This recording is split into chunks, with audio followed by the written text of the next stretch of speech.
We begin with Chapter 1, the technology and the coins. In this chapter we will cover common terminology, the history of where this technology came from, the possible ways the future can unfold, the characteristics and other points to remember about cryptocurrency trading, and we end the chapter by reviewing top crypto coins in the market.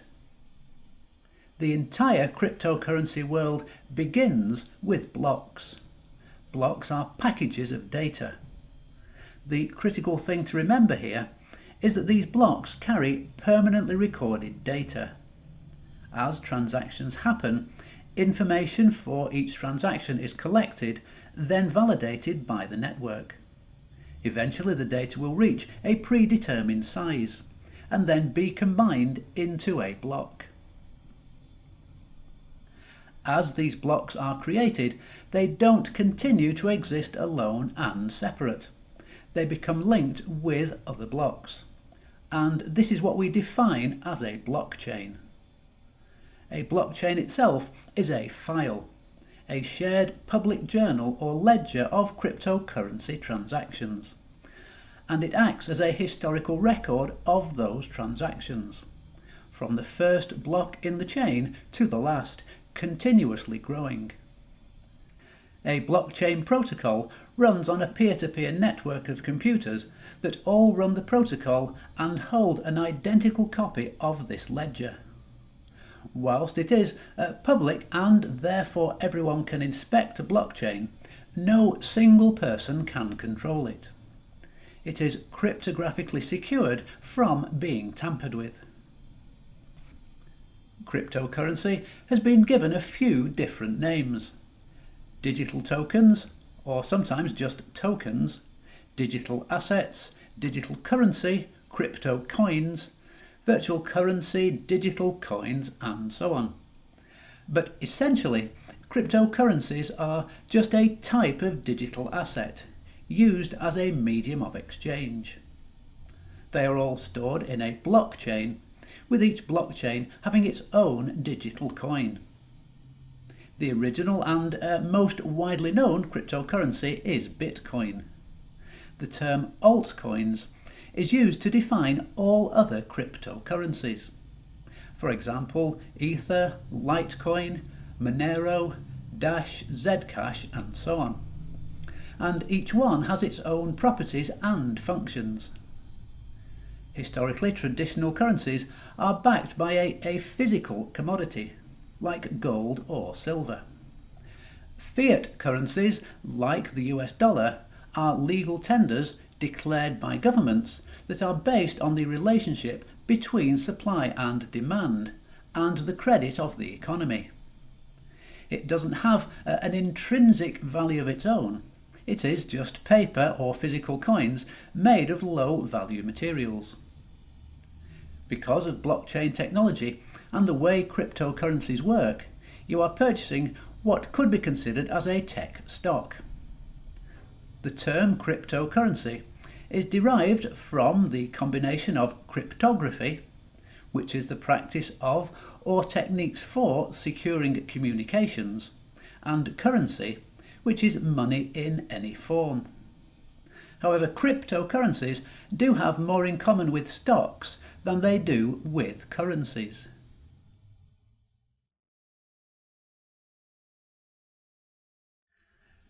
Blockchains are a new technology that is made up of old technologies that have been in use for thousands of years.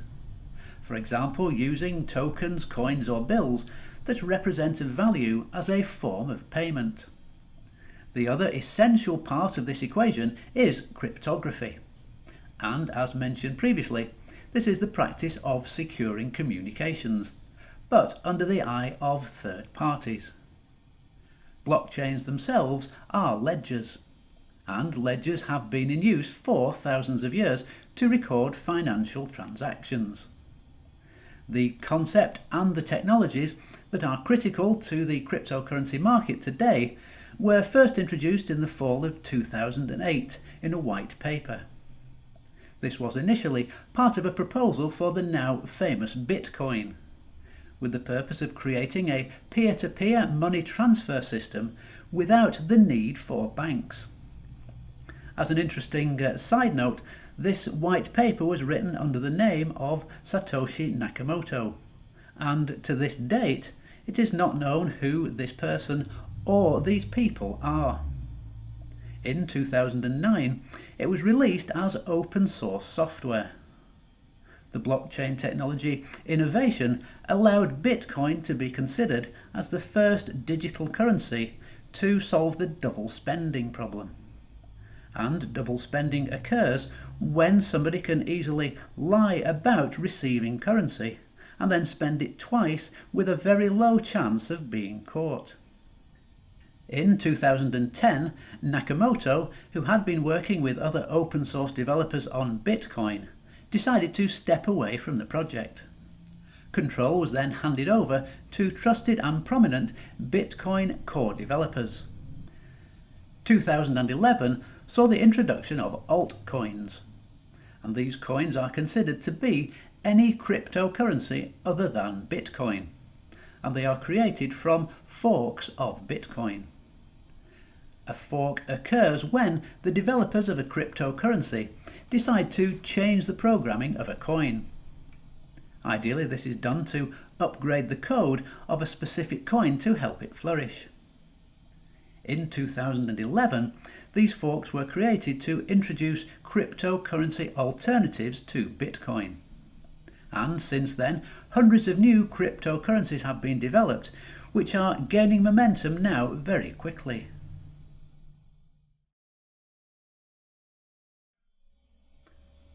The concept of the blockchain was created to solve the problem of digital trust. Many in the cryptocurrency space feel that this technology will allow our world to operate entirely online. And they believe this because blockchain technology provides the ability to record information in a way that can't be removed and allows everybody to see any changes that do occur. This makes the problem of deception and tampering much more difficult. And this is one reason why many economic experts are beginning to speculate that world governments and big financial institutions will eventually create their own cryptocurrencies, or at least incorporate aspects of the technology into fiat currencies. While Bitcoin and its second closest rival Ethereum, which is the platform that Ether is used on, have proven they have staying power, the market and technology are continuously experiencing innovation. So expect to see potentially unknown coins today become stronger, as there will be room for more competition, even with the hundreds of cryptocurrencies already on the market. An ICO, or initial coin offering, is an unregulated means of crowdfunding. ICOs are becoming an attractive option for raising capital for startups and even for more established companies. For example, there wouldn't be a need to personally find, meet and convince individual investors to invest in your business, as anyone can participate as an ICO investor online. Right now, the cryptocurrency market is in what you could call an awkward growth stage, with governments, banks and other officials still trying to figure out exactly how to handle this technology. Elena Kravchko, Chief Information Officer at the Security Division at Barclays, said that her bank had already had talks with regulators about Bitcoin, blockchains and their ilk. Officials appear to be open to the idea that as long as respect your customer laws are obeyed, then countries will come up with ways of accommodating this new technology. Cryptocurrency prices can and do fluctuate, sometimes drastically. Bitcoin, the oldest of all the coins, has gradually become more stable over the years, so there is good reason to believe that the rest of the market will achieve more stability. I think this question really depends on whether a strong argument can be made for using cryptocurrencies instead of traditional money. The hope is that as more and more of the world begins to interact online, cryptocurrencies will be a more attractive option because of their many benefits. Payment processors such as Visa or MasterCard charge fees whenever you use your cards. It has been pointed out by Nico van Sommeren, Chief Technology Officer of the Linux Foundation, that these charges far exceed the cost of clearing or settling transactions. And should the world increase its adoption of cryptocurrencies, this could then force these payment processors to become much more competitive. These companies, as well as banks, would need to adjust their pricing closer to the real cost of handling these transactions.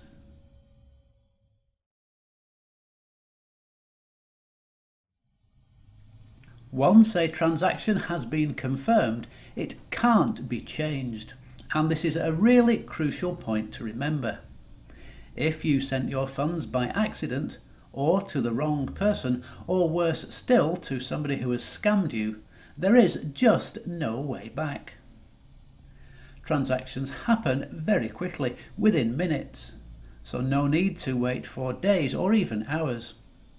So no matter where you are in the world, no matter how close or how far away you are from the person you're sending cryptocurrency to, these transactions happen in minutes. Fast transactions combined with the irreversibility means that you need to pay really close attention to what you are doing. Back when cryptocurrency first started out, privacy and being anonymous was essential to early traders. Today, it is still very common for traders to create aliases so that all transactions, accounts and stored data that you have can't be tied to your real-world identity. I mean, this might sound a bit paranoid, but really the system was set up to protect your data and to prevent identity theft. For example, credit cards use a pull method. So when you use your credit card to pay for something, you are giving the merchant the right to access your full credit. The merchant then pulls the money from your credit card account. Cryptocurrency, on the other hand, pushes the transaction instead, meaning that you send the exact amount you want the recipient to receive, and they don't get access to any additional information. There is a very strong measure in place which locks in your cryptocurrency funds. This is called the public key cryptography system, which means that only the owner of the private key can send the money. Remember the previous point, it is a push transaction and not a pull transaction. It is incredibly easy to get set up and to start trading. You need some software, somewhere to store your money, and a little knowledge. And we will cover everything you need to know in later chapters. There are no special regulations or certifications. You don't have to report to anybody or ask permission. Nobody is watching you. It is just you trading. The amount of most cryptocurrencies decreases over time, and this is done by a special piece of source code that specifies how much can exist. So this makes cryptocurrencies more like precious metals or limited non-renewable resources. Unlike traditional forms of money, where it is possible to just make or print more of it, it is impossible to do this with cryptocurrencies. For anyone who has concerns about bank policies leading to future economic instability, trading in cryptocurrencies is certainly a desirable option. Cryptocurrency trading happens entirely outside the direct control of national banks. This also means that a bank can't freeze or seize your bank account for any reason. They can't reverse transactions. They can't touch your money. So how exactly is this possible? This is made possible because the cryptocurrency ledger lives on a decentralized network with identical copies existing in numerous locations globally. Mining happens when transactions are verified and added to the blockchain. Mining is done by real people who use special software to ensure that all transactions in a blockchain are indeed verified. They get compensated for this work, so it is in their own financial self-interest to keep accurate, up-to-date transaction records. This process secures the integrity of the whole system and the value of the currency itself. Cryptocurrencies have numerous security features that ensure there are no acts of duplicating the original funds. So this eliminates the need for transaction fees to support third-party payment processors like a credit card company or PayPal, who would typically charge to check those transactions. This work is taken over by miners, and they are compensated with new currency units and sometimes with optional transaction fees. Using cryptocurrencies globally is very easy. They are not tied to ever-changing rates or transaction fees. So these funds can be exchanged and utilised internationally without experiencing the usual problems of working with different currencies and different countries. You can purchase goods or services or trade cryptocurrencies for another type of money. Some colleges now accept bitcoins as tuition fees. In 2013, the University of Nicosia, a private school in Cyprus, became the first university to accept bitcoins. In 2014, New York-based King's College became the first US school to accept this digital currency. Grocery stores, cafes, retail stores, travel agencies, insurance providers, even luxury car dealerships have all reported that they now allow cryptocurrencies as forms of payment. Bitcoin ATMs are also being installed in popular urban centres. Other options to send cryptocurrencies will certainly develop as the adoption rate increases around the world and as cryptocurrencies become more mainstream.